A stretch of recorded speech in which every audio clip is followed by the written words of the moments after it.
Follow all Moessieurs news on his website, www.moessieurs.com. And on his Facebook Moessieurs and Instagram Moessieurs13 page 2. For daily exclusive publications.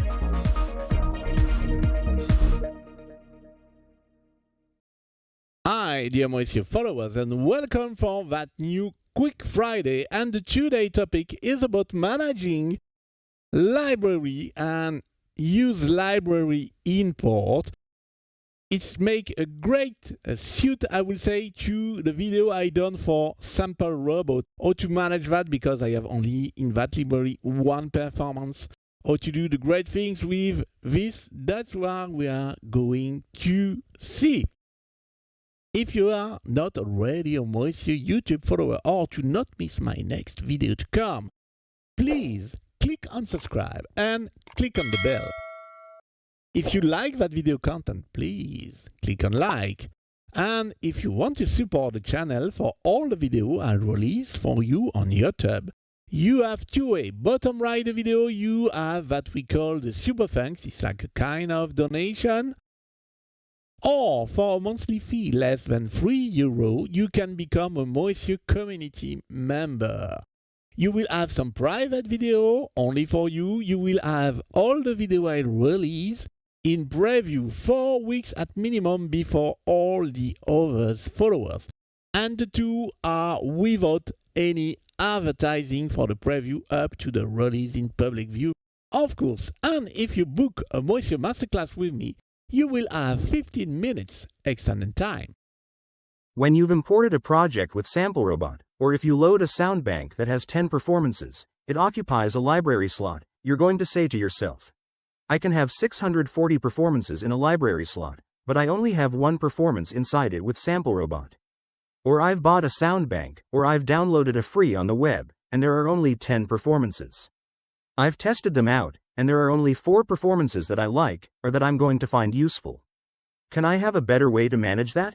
Don't ask me to share this JUP bass performance with you, as I sampled it from a VST instrument with Sample Robot. It's copyrighted, and for my personal use only. We'll go to Utility. We'll go to Content. We'll start by going to Library Import. We'll be able to import this performance into user space.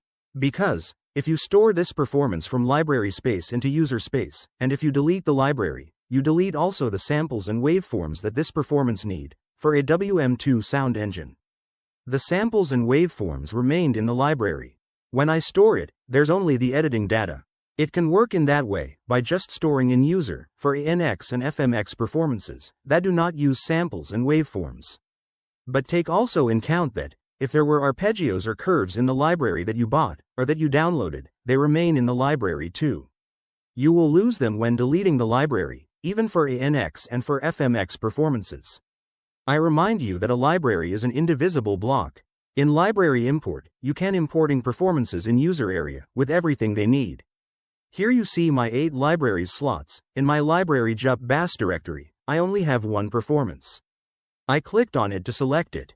If I had severals, I could select severals, and so on. At the screen bottom, there's the Import to User Bank slot. This will import absolutely everything used by your performances. Here there's only one waveform, but if there were arpeggios, curves, all will be imported. In case you have a library that contains several performances, and uses several waveforms, if you do it one performance after the other, because you're searching one by one, and coming back to this screen, are duplicate waveforms going to be imported? No, as long as your Montage M is powered, it will remember and import only the waveforms it needs. It will even reassign links to waveforms already imported in user, as long as your Montage M remains switched on. If you switch off your Montage M, it's not a computer, it won't remember. If you import what you've stopped from the same library, it will import twice the waveforms, so you need to prepare things well, before you go to this screen. I click on Import, and get this message, that everything will be in your user space. Okay, let's import. I had 2 megabytes of waveform, so it's obviously fast. How do I find my performance?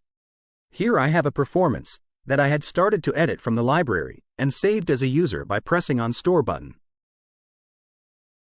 With JUP Bass as the name, we'll find it, it's there. but this is the one in my library.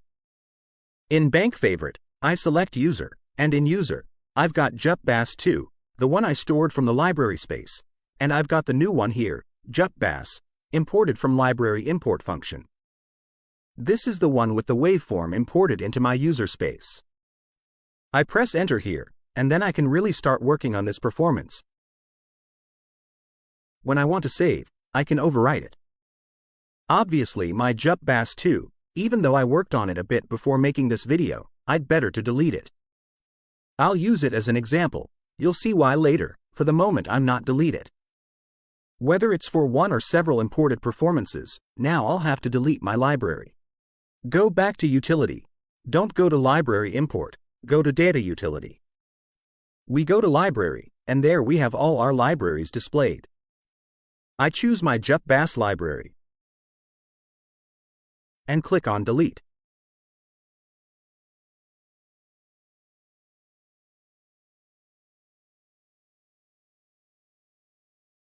It went pretty quickly, as it wasn't very big. You can also see that I've retrieved an extra library slot. My imported Jup Bass play fine. If I go to Jup Bass 2, which I've stored from library space, had its waveform in library, like I've deleted the library, there's no sound. This is what you need to understand. You import the performance before you need deleting its library. Now you need to delete this performance. Go back to Data Utility and select Performance folder. There are 41 pages. How do you do it? There's no selective search by name as in category search.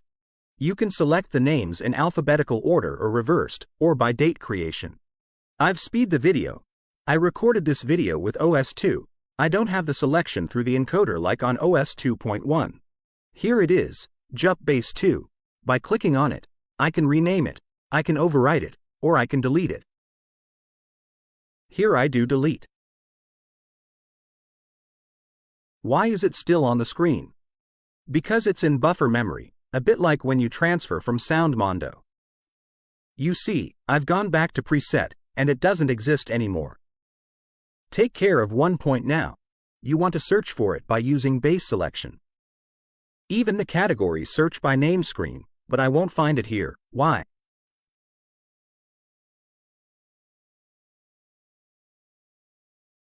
In library, I couldn't change its category, so I have to lift the bass selection here. With the search name, I find it now. Here's Jup Bass. This is my user performance. Now I can rework it a little, add effects, work on the filter, the LFO. In all data utility screens, you can also in the same way, manage your arpeggios, your performances, your curves, everything that's available on this screen. That's your internal Montage and memory management. This is video ending. I hope you have liked it. I hope you have find it interesting. As a reminder, you can book your Moessieux Masterclass directly on the Music Arcspace platform. See you soon for one other Moessieux video. Bye.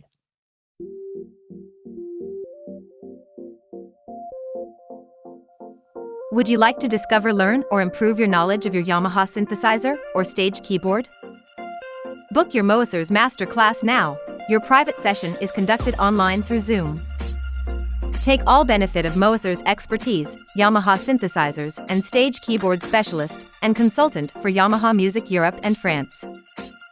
As member of International Yamaha Tech Talk live team, music hackspace instructor and host of the Camelot Pro Sessions, Joel take care of your experience level. Whether you're a beginner or a skilled user, get the most out of your Yamaha synthesizer, stage keyboard, John Mela's software suite or Camelot Pro.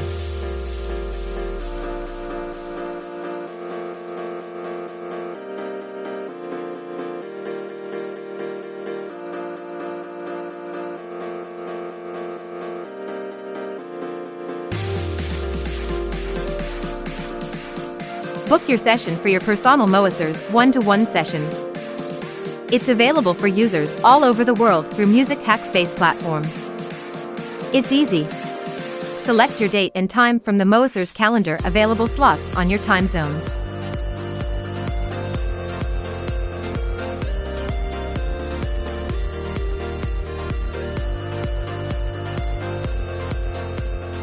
Thank you for watching this Moessieurs video. Do not forget to click on like, subscribe and click on the bell to be informed when a new video is online. Do not hesitate to write a comment or ask a question. See you soon, bye!